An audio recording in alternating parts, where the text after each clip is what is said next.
জাতীয় সংসদ নির্বাচনে ভোট দেওয়ার জন্য প্রবাসী বাংলাদেশি ভোটারদের নিবন্ধন শুরু হচ্ছে ১৯ নভেম্বর থেকে। বাংলাদেশে এবারই প্রথম পোস্টাল ভোট দেওয়ার সুযোগ চালু হচ্ছে। এজন্য অ্যাপে নিবন্ধনের পর সে অনুযায়ী শুধু প্রতীক দিয়ে ব্যালট পেপার পাঠানো হবে তাদের কাছে।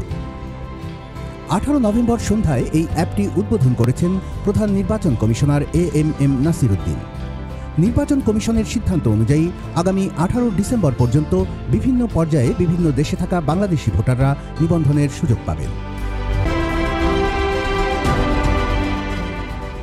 এর মধ্যে ২৩শে নভেম্বর থেকে নিবন্ধন করতে পারবেন পূর্ব এশিয়া, দক্ষিণ আমেরিকা ও আফ্রিকা অঞ্চলের ৫২টি দেশের প্রবাসী বাংলাদেশি ভোটাররা।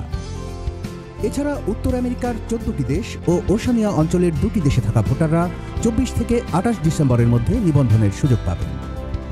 ইউরোপের ৪২টি দেশের ভোটারদের নিবন্ধন করতে হবে ২৯ নভেম্বর থেকে ৩ ডিসেম্বরের মধ্যে। ৪ ডিসেম্বর থেকে মধ্যপ্রাচ্যের সৌদি আরবে নিবন্ধন শুরু হবে, যা চলবে ৮ ডিসেম্বর পর্যন্ত।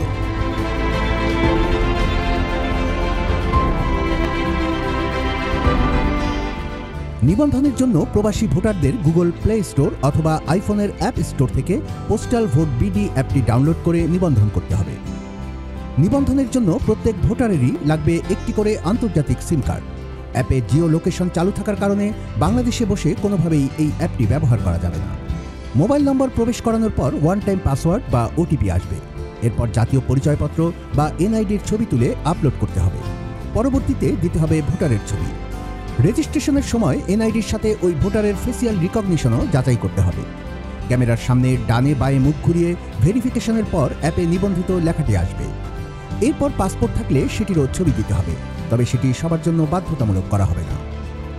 যেহেতু নিবন্ধিত ভোটারের ঠিকানায় ব্যালট পাঠানো হবে, সে কারণে বিদেশের ঠিকানাও দিতে হবে। ভিন্ন ভিন্ন আসনের ভোটার থাকলেও সব ভোটারের কাছে যাবে একই ব্যালট পেপার, যেখানে নিবন্ধিত রাজনৈতিক দল ও স্বতন্ত্র প্রার্থীদের জন্য বরাদ্দকৃত ১১৯টি প্রতীক থাকবে। প্রবাসী ভোটারের হাতে ব্যালট পেপার পৌঁছালেও প্রার্থী চূড়ান্ত হওয়ার আগ পর্যন্ত ভোট দেওয়ার সুযোগ পাবেন না কেউ। মনোনয়নপত্র দাখিল, বাছাই ও প্রত্যাহারের পর চূড়ান্ত প্রার্থী তালিকা প্রকাশের পরই অ্যাপে নিজেদের আসনের প্রার্থী ও প্রতীক দেখতে পাবেন প্রবাসী ভোটাররা। সেটি দেখে প্রবাসী ভোটার ব্যালটে তার পছন্দের প্রতীকের পাশে টিক বা ক্রস চিহ্ন দেবেন। একই সাথে না ভোট যুক্ত থাকবে ওই ব্যালটে। যদি কোনো আসনে একজন মাত্র প্রার্থী থাকেন, শুধুমাত্র সেসব আসনের ভোটাররাই এই না ভোট দিতে পারবেন। রিটার্নিং কর্মকর্তার পাঠানো ব্যালটের খাম পেলে ভোটার অ্যাপে প্রবেশ করবেন। এরপর নির্দেশিকা দেখে মোবাইল নাম্বার নিশ্চিত করবেন। খামের ওপরে থাকা কিউআর কোড স্ক্যান করলেই ভোটার তার আসনের সব প্রার্থীর নাম দেখতে পাবেন। ব্যালট পেপারের সাথে থাকবে একটি ঘোষণাপত্র। ভোটার যে নিজে ভোট দিয়েছেন সেটি তিনি ঘোষণাপত্রে উল্লেখ করবেন এবং সেখানে স্বাক্ষর করবেন। যদি কোনো ভোটার ঘোষণাপত্রে স্বাক্ষর ছাড়াই ব্যালট পেপার পাঠান, সেক্ষেত্রে ওই ভোটটি বাতিল ভোট হিসেবেই গণ্য হবে। পছন্দের প্রতীকে ভোট দেওয়ার পর ব্যালটটি রিটার্ন খামে ভরে কাছাকাছি পোস্ট অফিসে পাঠাতে হবে। এরপর সেটি চলে আসবে দেশে নিজ নিজ ঠিকানায়। আগে থেকেই ডাকমাশুল পরিশোধ করা থাকবে। ভোট প্রদান শেষে সেটি রিটার্নিং কর্মকর্তার কাছে পৌঁছাতে সর্বনিম্ন ১৫ দিন থেকে সর্বোচ্চ ৩০ দিন পর্যন্ত লাগতে পারে। প্রবাসীদের কাছে ব্যালট পাঠানো থেকে শুরু করে ভোট প্রদান শেষে সেগুলো রিটার্নিং অফিসে পাঠানো পর্যন্ত পুরো দায়িত্ব থাকবে বাংলাদেশ ডাক বিভাগের হাতে।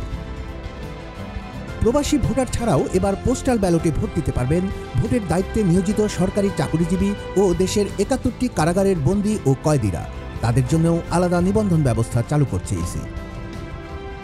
জাতীয় নির্বাচনের দিন বিকেল ৪টার মধ্যে যেসব ব্যালট রিটার্নিং কর্মকর্তার কাছে পৌঁছাবে সেটি হবে বৈধ ভোট।